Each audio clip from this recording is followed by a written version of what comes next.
దేశ భద్రత విషయంలో జాలి, దయ అనేటటువంటిది ఉండకూడదు. మనకి 'పద్మావత్' సినిమా ఉంది గదా! ఆ సినిమాలో చూపెట్టబడినటువంటిదేంటి?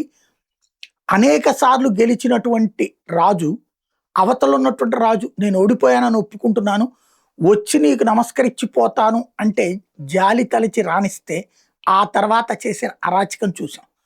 ఈ రాజునే పట్టుకెళ్ళి కళ్ళు పొడి చేసినటువంటి ఘటనను చూసాం. అంటే రాజతంత్రం అన్నటువంటి చోట్లన జాలి, దయకి ఎలాంటి స్థానము లేదు. ఇదెందుకు చెప్పాల్సొస్తోందంటే, ఇప్పుడు యూరప్ సమాజం ఈ జాలి, దయతో ఇప్పుడు అమెరికాలోనూ చొరబాటుదారుల సమస్య, అటు కెనడాలో, బ్రిటన్‌లో ప్రతి చోట్ల కూడా వచ్చినోడు తెస్తున్న సమస్యలతో కొత్త చిక్కులు, ఉన్న వాళ్ళకి ఉద్యోగ, ఉపాధి, హౌసింగ్ లేక తిప్పలు పడుతున్నది చూస్తున్నాం. ఇప్పుడు స్పెయిన్‌లో దూరినటువంటి బ్యాచ్ అంతా కూడా క్రిమినల్సు, అరాచకవాదులు.